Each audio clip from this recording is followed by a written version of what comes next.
Incorporated. First, inside you to provide this committee. It is not something that you should be hiding because you're entitled naman to accept any legal arrangement with any companies in any corporation. It is Am I not for correct? me. It is not for me, Mr. Chair. It is for the client. But as far as the attorney-client privilege is concerned, that's sacrosanct po in the legal profession. Now, Yes. I would like to add po na although it is true that there could be an attorney-client without a written contract and without payment of services, the Supreme Court and the Code of Canons of Professional Responsibility takes the perspective of the client on when the attorney-client relation exists. In Canon 3 of the said rules, of the said canons, the attorney-client begins as soon as the client reposes the confidence on an attorney to perform legal services. Now, but according to case law, in the first place, there must be a contract between the client and the attorney. There must be a meeting of the minds.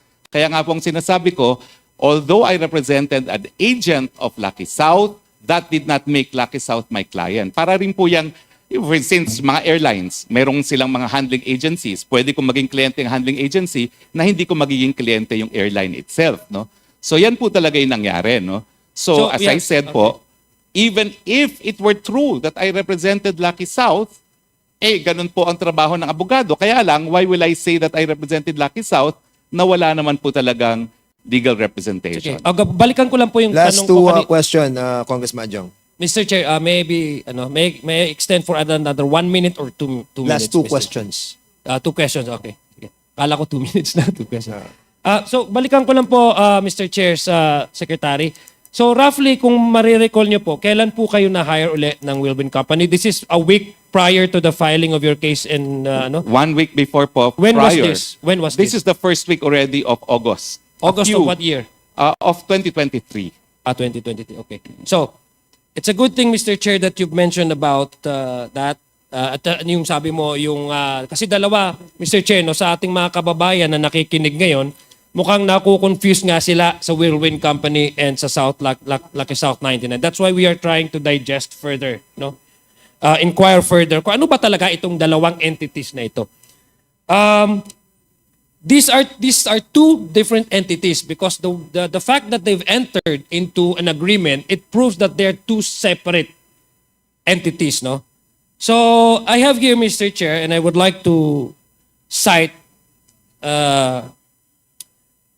itong lease agreement between, and by the way, may I ask Secretary Roque and maybe Chairman Tenko, would you know in that meeting who represented whom? I mean, these are two entities, no? Whirlwind Company and South Lucky 9. Would you know which or either of the two, Secretary Roque and and Cassie Ong, represented whom or what? Well, Congressman Adjong. Or are you still also confused at that time because you thought they're still the same, one and the same? No, first of all, very clear in my mind, and I was in fact conferring with Attorney Jessa earlier. There was no discussion on Whirlwind during that said meeting. And I think more important to note is the fact that Whirlwind has no relationship with PAGCOR because Whirlwind was never given a license, nor Whirlwind had any other reason why PAGCOR will deal with, or Whirlwind will deal with PAGCOR, because for us, Whirlwind does not exist.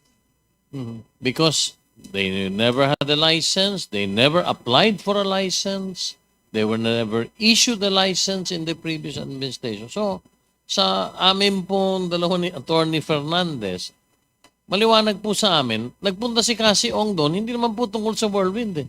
Nagpunta po si Cassie Ong doon para Lucky South ipakiusap 99. yung arrears ng Lucky South 99 na currently, during the time, ay isang license holder ng PAGCOR. Dahil nabigyan po sila ng lisensya noong nakarang administrasyon ng PAGCOR, hindi po sa administrasyon.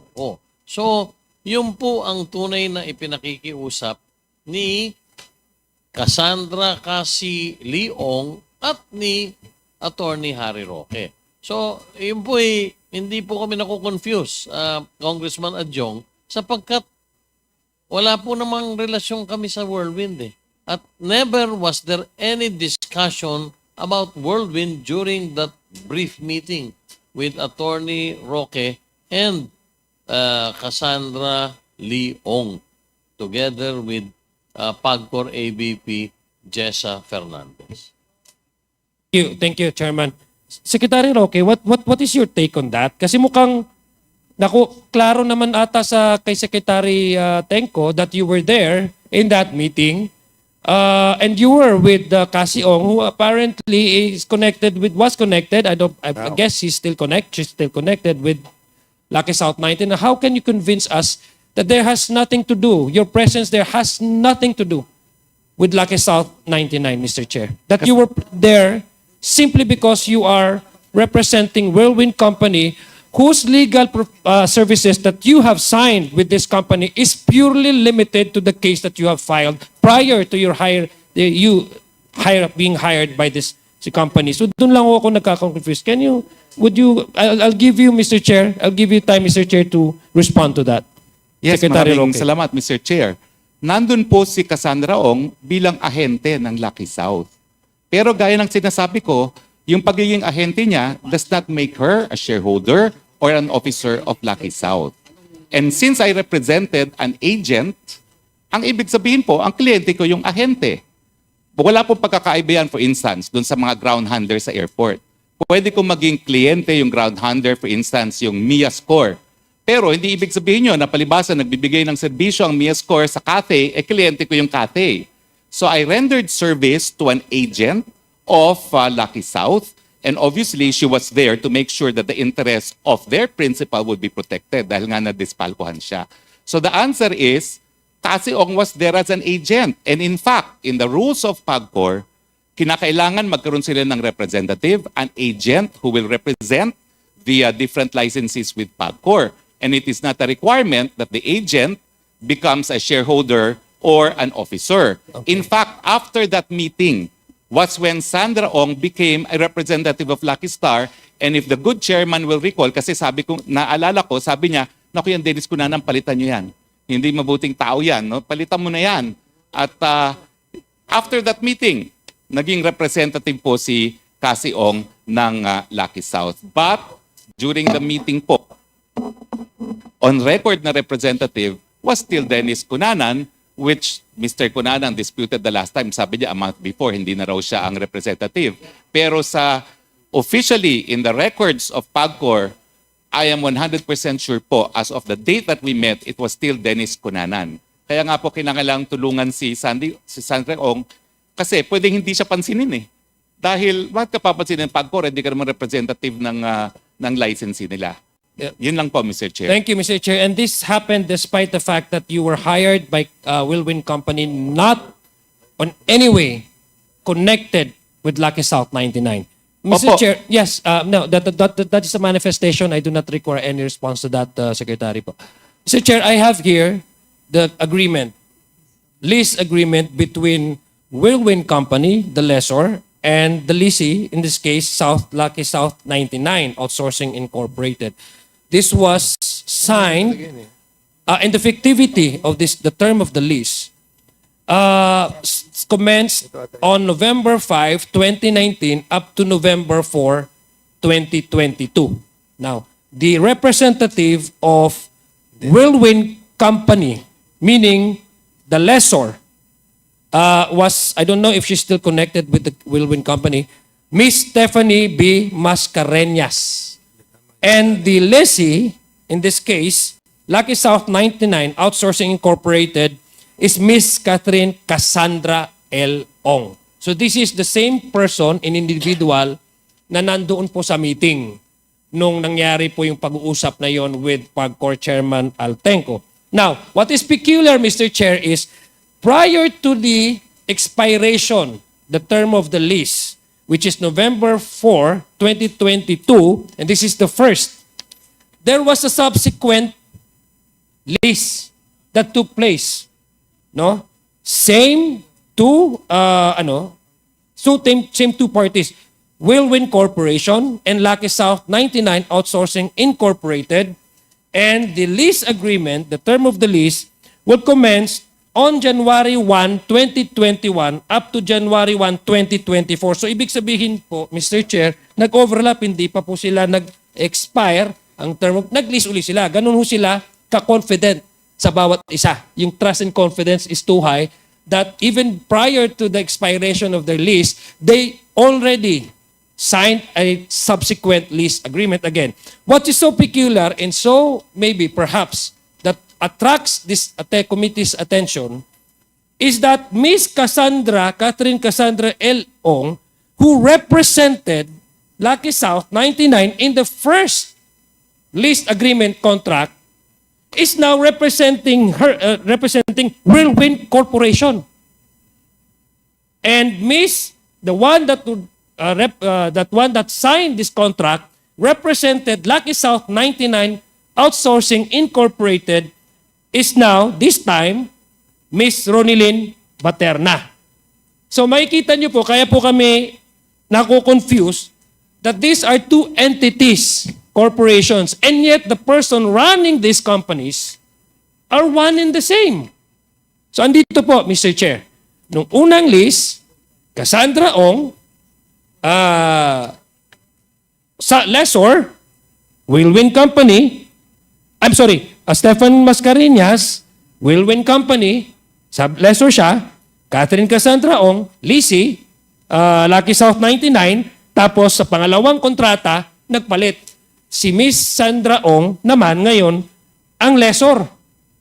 At ang leasee is Miss Ronilyn Baterna, Mr. Chair. And also, it is quite, parang nakaka-striking din yung isa sa dokumentong ito that this was signed by the same lawyer, Attorney Maria Gracia Dioco. Same ang nag-notarize po ng dokumentong ito.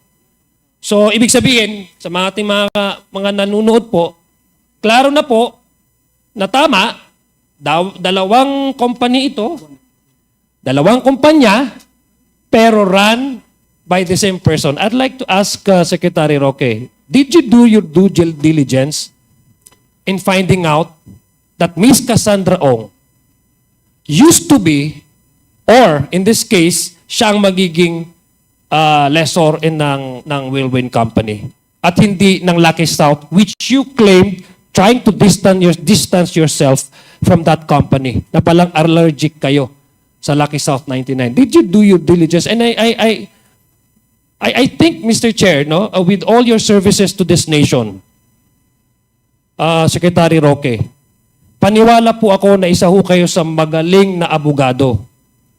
At hanggang ngayon po, mataas po respeto ko ho sa inyo. Pero basic lang po, rudimentary. I think this is being taught in law school. You have to do your due diligence before accepting any client. Have you at least asked Miss Cassandra Ong, were you in any way connected with Whirlwind Company or Lucky Strike 99? Hindi niyo ho yun tinanong. Mr. Chair, ang kaso po kung saan kami kinuha ay ejectment case. So ang tanging dapat na tignan kong kontrata ay yung upa, yung kontrata ng pag-uupa sa panig po ng Cruz family at sa panig po ng Whirlwind. So I cannot go beyond that po kasi ang kasuhan lang, ejectment between the Cruz and Whirlwind. So hindi naman po at issue sa ejectment case yung lease contract between Whirlwind and Lucky South. So wala pong dahilan ako mag-inquire doon sa client, doon sa kontrata between Whirlwind and Lucky South dahil hindi naman po sila yung nagdidimandahan. And I would like to underscore nga po na nung pumasok kami, meron ng writ of execution. So nakabinbin na po yung kasong yun. Yeah, but So Mr. sa Chair, due diligence po, ejectment case, sa mga abogado po, napakasimple po niyang ejectment case na yan. It's even covered by rules of summary procedure. At kung ikaw hahawak ng kaso, titignan mo yung kontrata. Meron bang breach of contract sa contract of lease? So, hindi po complicated itong kasong ito. Kaya lang, ang aking naging assessment, na-deprive ng due process ang Whirlwind kasi nga nag-aawayan yung mga Cruz siblings. At nagpanggap itong tatay, si Ruperto, na siya pala siya yung registered owner, naniniwala naman itong Whirlwind, hindi naman pala siyang registered owner. At nung dinimanda sila sa lower court, siya pa ang kumuha ng abogado at hindi sinabi sa Whirlwind na dinimanda sila ng mga anak niya. Yan po yun, no? Yeah, So as far as due diligence is concerned, in an ejectment case, as a lawyer, kung ano po yung material na kontrata, is the lease contract only between the lessor and the lessee, between the Cruz family and Whirlwind Corporation po. Dahil yun Yeah. lang po ang hinawakan kong kaso. Yeah, pero I think this is material, no? The lease is in fact the very fundamental and very material to any eviction cases, no? I think no, I do not, Mr. Chair, Secretary, no, I do not question your knowledge on sa pagdating po sa batas. Sabi ko nga po, mataas po ang respeto ko sa inyo. Ang hindi ko lang maintindihan, perhaps I shared this with our common tao, the average-minded person listening to us and watching this committee hearing. But nagkaganon. If we follow your logic, Mr. Chair, and your justification that you are exclusively limiting your services to this particular case that you have filed involving eviction cases or eviction case, why did you have to go to PAGCORP's meeting and then make some follow-ups? And then it apparently, based on these records, same Cassandra Ong, who at the time when you approached PAGCOR and with the meeting, yung license nila ay naging connect din sa Whirlwind Company, which you yourself said na yun ang dun yun ko maintindihan. Sinasabi niyo ngayon sa committee ito that you are limited, you find it not material anymore to ask Whirlwind Company or Lucky South 99 with in terms of their contract with Lucky South 99, and yet kasi limited ka lang doon sa eviction, and yet you went overboard. Yun po hindi ko maintindihan. Which in this case, Mr. Chair, masyado na mahaba yung pagtatanong ko. I'm sure many of our colleagues here would ask similar questions kasi doon ho nagkakaroon ng problema. Ganito lang po, Mr. Chair, and I would close this with my manifestation. Mr. Chair? Mr. Chair? Yes, For Congressman my Adjong. manifestation. You want me to interject something Yes. before you finish your interpellation? Maybe Baka after my manifestation, baka maybe after my in manifestation. relation to sa issue mo eh.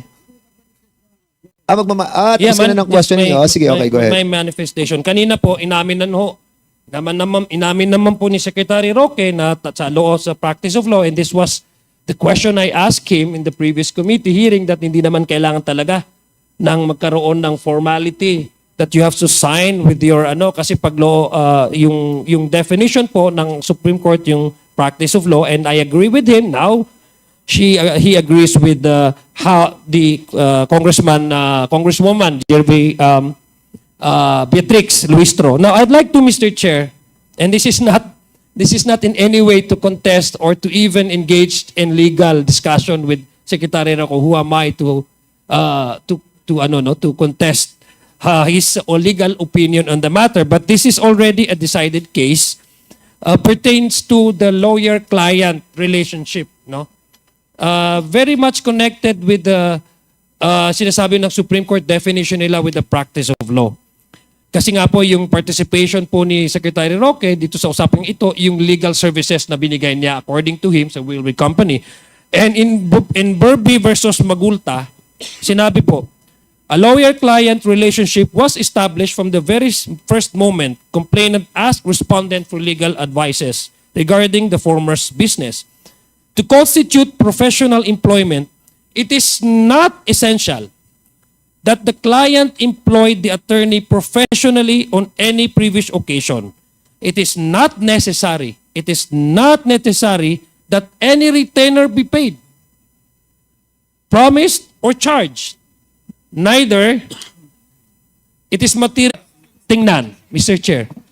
And with this new development that we learned na dalawang entities, similar persons running these companies, whatever explanation that we have from Secretary Roque, the bottom line, Mr. Chair, is it benefited a lot Lucky South 99, which is far from the legal services he was offered and accepted to by him between himself, Mr. Chair, and Whirlwind Company. Thank you, Mr. Chair, Okay, for that Mr. opportunity. Chair, Marami pong salamat, Mr. Secretary Chair, Roque, if you please. sa inyong response.